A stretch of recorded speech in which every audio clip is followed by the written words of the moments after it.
In South Louisiana, storms are a way of life. Every storm poses a different threat, whether from flooding or hurricane-force winds.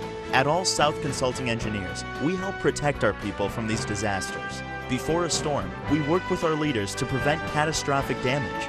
After the storm, we help get the resources needed for rebuilding. We have helped our cities, parishes, and school boards recover over $2 billion to rebuild our community. We'll be here for the next one.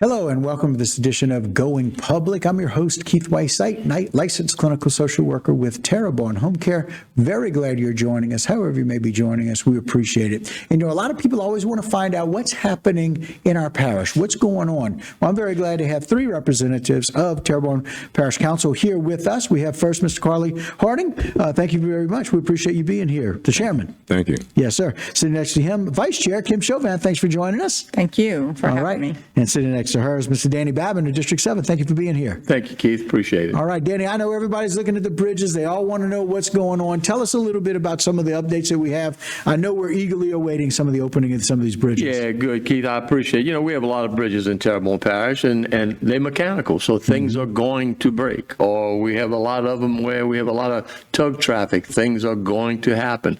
I just kind of wanted to highlight, starting from maybe the western part of the parish and moving across towards the eastern part of the parish, and give everybody a little update on bridges, okay? Gotcha.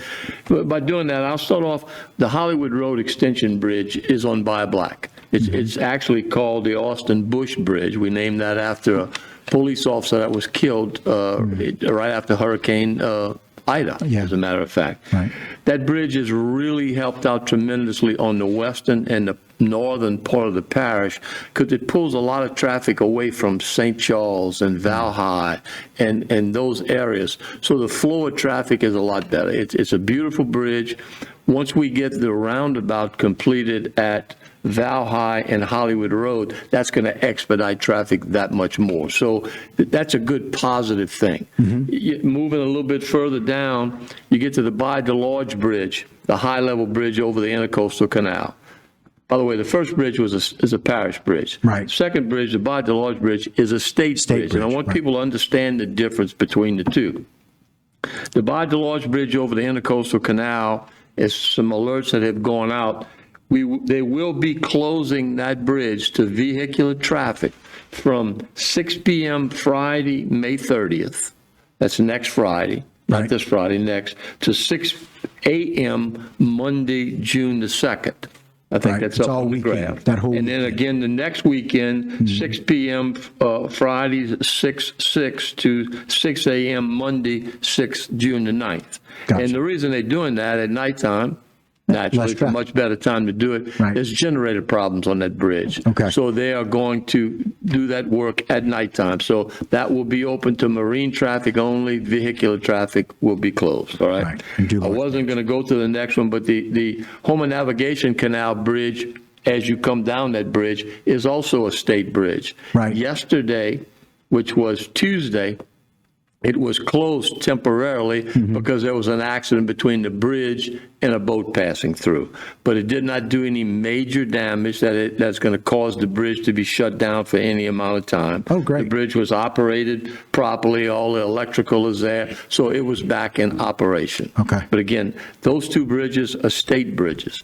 If you go down By DeLarge, heading south, when you get to Falgout Canal, that's another state bridge. And it was out to marine traffic week before last because there was a cylinder that was bad on the bridge. But it was open to vehicular traffic. And the reason we have to concentrate on those things because we can create an island, all right? But in any event, that one has been fixed by DOTD. Right below that is Brady Road Bridge, which is a single lane bridge. But we're in the process right now. It's in design. We're building a new bridge there. We're just waiting on the final dollars because there's a $10.2 million swing bridge that will be going on Brady Road. Brady Road has gotten to be an area that has really grown. There's probably 8 or 10 charter people who have spent a lot of money down there in lodging and everything else. So it's a part of the parish that's really growing. Okay. You move further to the east from there, those two are parish bridges. Right. Further to the east from there is the Houma Navigational Pontoon Bridge. Unfortunately, it was damaged quite heavily by a tug Saturday before last, pushing a big barge with a crane on it, and it's done substantial damage. Unfortunately, that's a road of commerce, especially for people like Kim and I who are in the seafood business. All the people who are on lower by the lodge now, that are shrimpers, crabbers, oystermen, to get around to Dulac, they have to come instead of taking that little 4-mile stretch across, they have to go 40 miles now. Right. Because they have to come to Houma and then go back down. Right. But that bridge, I hesitate saying how long because I don't know. It's being evaluated right now by sea level and coastal engineering, and they're going to come up with a game plan, but it's going to be substantial. To go a little bit further to the east from there is the Buquet Bridge, the one that was damaged during Hurricane Ida. Right. We waited so long for FEMA to finally put the money up, which they did. You don't see much activity down there right now, but that bridge is being constructed by sea level and is being fabricated in their yard. Okay. So, which means they can speed up the entire process when they can build it in segments in their yard and then bring it here. Again, the date for opening that is scheduled to be like August 26th. Okay. So further up from that is the Combo Bridge. And that one, we had gear problems. 2 weeks ago, before the shrimp season, we had to open it with a crane to allow boats to go out. Gotcha. But it's down, and vehicular traffic is there. And we've got it. Danny, some great updates on bridges. I appreciate that. Again, we have so many of them. Oh, I know. And those are the updates. We appreciate it. We got to take a short break. Sure. And we're going to be right back right here on Going Public. Don't go anywhere. We'll be right back.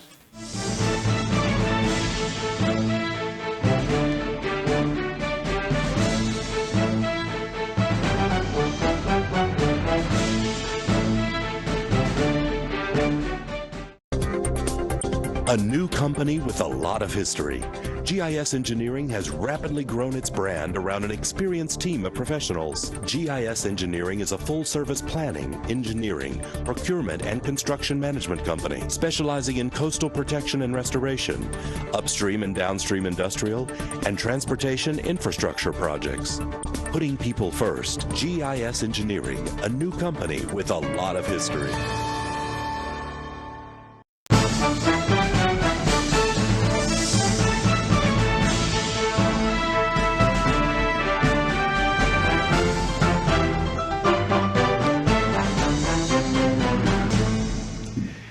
Hello and welcome back to this edition of Going Public. Very glad to have with us 3 representatives here from Parish Council. And so, Danny, if you want to wrap up with the updates from the bridges, if you don't mind. Appreciate that, Keith. I just want to, there's 3 more that I'd like to mention to everybody, and all 3 are state bridges. The Dageville Bridge, which is the northern part of Bar Grand Kaya, where it meets Main Street. That bridge, they're waiting on the cable to come in. It's a specialized cable that has to be on there, and that should be August of this year. Okay. The next one is the bridge that everybody's been talking about for 4 years, the Berg Bridge. And at this stage, it's to be announced. They had said June the 1st, and I'm not going to give a date on that one, okay? And I'm not going to guess. Because it's been long enough. Way and long. The third one, again, a state bridge, is the Bayou Blue Pontoon Bridge. Right. That one is out of service right now to vehicular traffic as well. But I just want people to remember, a lot of these bridges are naturally in Terrebonne Parish, but they're not under the control of Terrebonne Parish. They're under the control of the state, like the twin spans, okay? That is the state, all right? So, again, when we come up here to give you explanations about things, there's a big difference between an excuse and an explanation. And what we're doing is giving you an explanation of what these bridges are. Gotcha. All right, Kim, some updates from your end.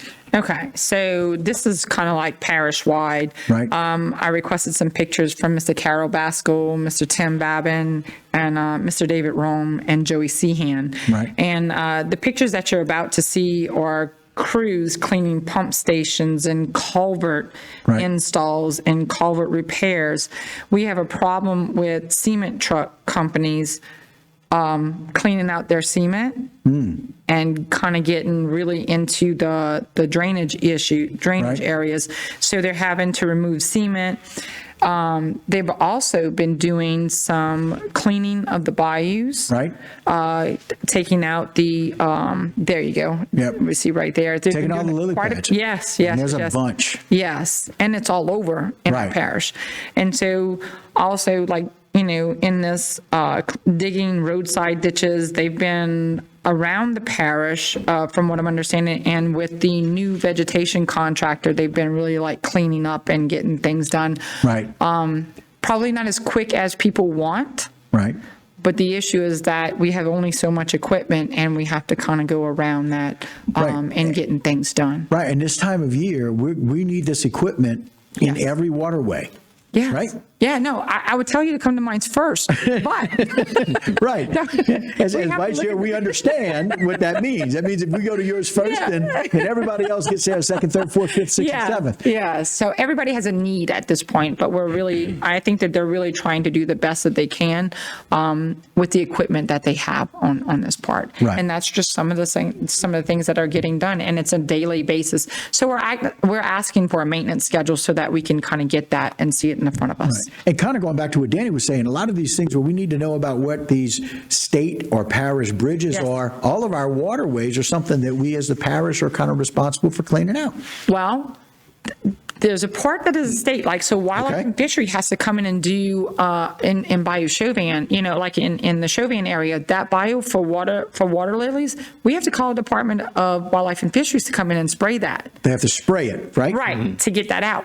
And in the drainage part of it comes to the parish. So I have to keep contact in getting those two together. Right. We got the And people chicken get and the egg, frustrated. right? Well, people get frustrated because they go, well, you're the councilman, so you're the council person, so get it done. Right. It's like your phone call will make the same phone call that I will make in trying to get someone there. Right. We're not trying to pass the buck on No, the no, no, state no. or anything We're just else. clarifying. We want to assume responsibility when it's our responsibility. But again, the speed of government is not fast. Right. We all up here would like for it to go a lot faster than it does. But again, you're limited in terms of equipment, in terms of people to operate that equipment, and dollars to pay for To that be able to do equipment. it. And I can tell you that, we've had some bumps shaved on the road on 56 and 24 and on Grand Caillou, but there's some more needed because that heat is going to drive Right. those bumps up. So I put in some requests for that.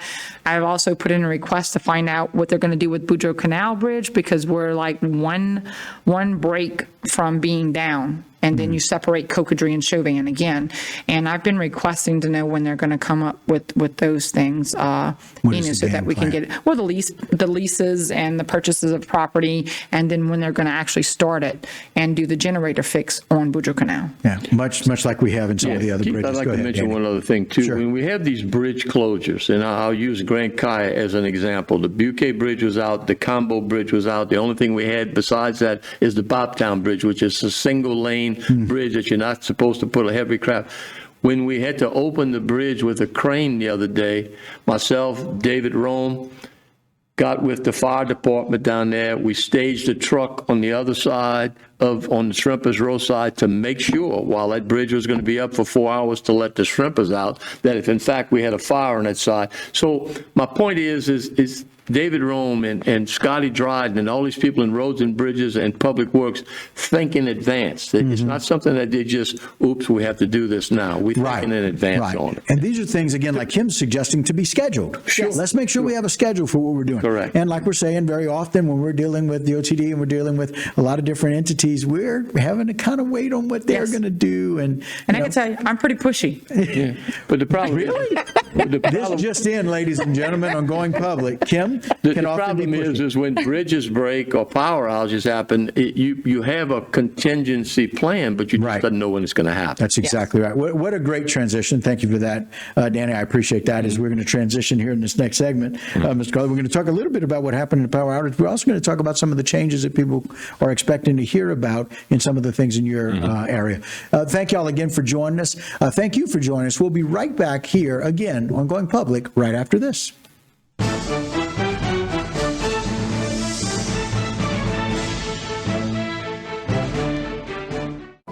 Sea Level Construction is a heavy civil contractor that provides turnkey services for the industrial and marine industries. From building large-scale infrastructure to installing the foundation for expansion projects, Sea Level and its family of companies offer a wide range of capabilities including driven piles, drilled deep foundations, structural fabrication, structural concrete, marine construction, barge maintenance and repair, site work development, heavy equipment repair services, and electrical services. Call Sea Level Construction to set the foundations for your next big project.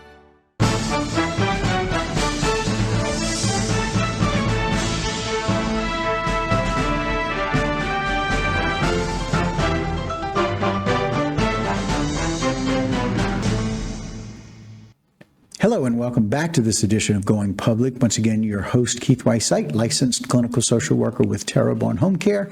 Very glad you're joining us once again for this edition. We appreciate it. Very glad to have with us again three of the individuals from Terrebonne Parish Council, with Danny Babin, with Kim Chauvin, and with Mr. Carly Harding. And we've gotten a chance to get some updates in their areas and about bridges and about roads and what we're doing and clean outs. But Mr. Carly, let's talk a little bit about some of these other challenges that you're seeing. We'll start with that power outage.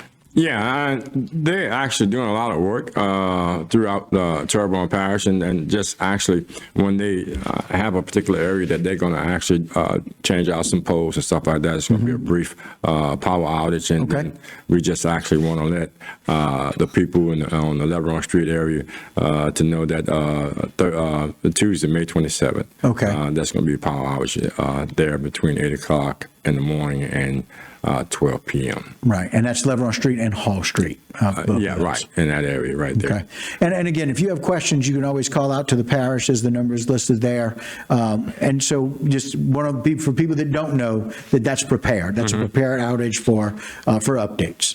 Right, and the other thing that I would like to put out there, just like Mr. Babbitt was talking about earlier, is the fact that being able to understand what's a state bridge and what's the parish bridge. Right. And in my district, I have the high-rise building, and the other district, there's District 1, there's Center Circle. Right. So Houma Housing Authority, they actually run both locations, and people are constantly asking when they're going to do this and when they're going to do that.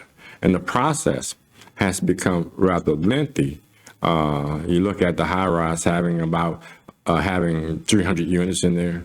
And because of the amount of money being dealt with and with the high rise, we have to understand that the process is much greater. And then with it being in that position, being much greater, there are a number of hoops that have to go through. So you're looking at FEMA, and the process that's going, if you have a request for information, the request for information between FEMA and the state, they happen to jump through these hurdles. So that can add additional 90 to 360 days in the particular process, because we're dealing with a building that was insured that we're receiving about $28 million. And then to recover through the FEMA process, it's very possible that upwards of $100 million. So with that type of money, environmental studies and things like that, having all of those studies being taken care of, and then you have to assign these particular groups, and they have to jump through other hoops. Right, and so we're talking about federal decisions, not necessarily state or local. Right, and these are the guidelines. It's like Terrebonne Parish is the recipient through disaster recovery of $117 million. But then, we've been qualified and turned in the applications. Right. But then some of the applications that we've turned in, we have to resubmit or get extensions on those things, because in filling out these things, of course, Ida was a hurricane that hit us. That's, it was unheard of in this area. Yes, sir. So the circumstances involved in that $117 million, they have to, in order for us to get the $117 million, they have to fill out the applications much, very, they're very tedious. In reference to, I want to read this. That was in Senator Circle. That was 119 units. Right. And you're looking at, out of those 119 units, 40 units determine the level of They have to determine the level of mold and asbestos in it, and the environmental study has to be done. Right. And so once you have that environmental study, we also have to look at the fact that 13 of those units in a project are currently in a review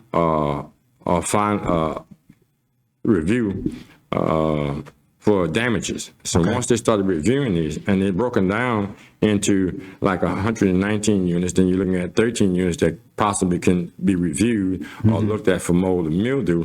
And there are other units that 44 units are under different circumstances. So with those different circumstances, same as the high rise, they can extend from 90 to 360 days. So depending on, even if the applicant receive funds. Now, before they receive the funds, if there's a request for more information, that may extend another 60 to 120 days. So they may come up and question certain things about that. But then that's just the formality of it. Right. That's just the formality of getting applications in before anything's done. Right. Before there's the assessment. Right. Gotcha. And the reason why when I spoke with Mr. Babin, he was talking about the bridges, and Ms. Chauvin, she's talking about some of the work that's being done. And most oftentimes, that is the questions that I have. And it's basically out of my control, who is a local politician that represents the people. Right. But they have to be patient. They're going about the process properly. Right. Just like our council meetings, we have an opportunity to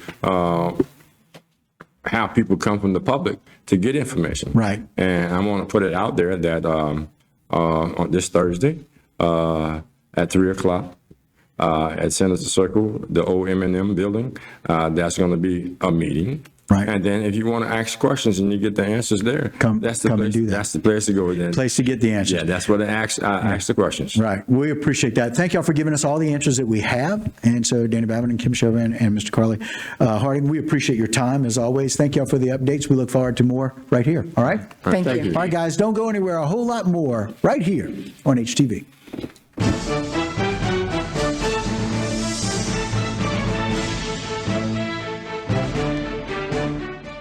Led by a 7-member commission, the Terrebonne Port was created to assist our local industry in promoting economic development. We monitor government regulations that affect our local industry and work with the U.S. Army Corps of Engineers to secure maintenance dredging funds. Because the HNC is the main artery for the heartbeat of Terrebonne's economy, Terrebonne Port fights a constant battle for funding to maintain the federally authorized navigable depth. We are now leasing waterfront and non-waterfront property. Terrebonne Port Commission, serving our industry to keep Terrebonne thriving.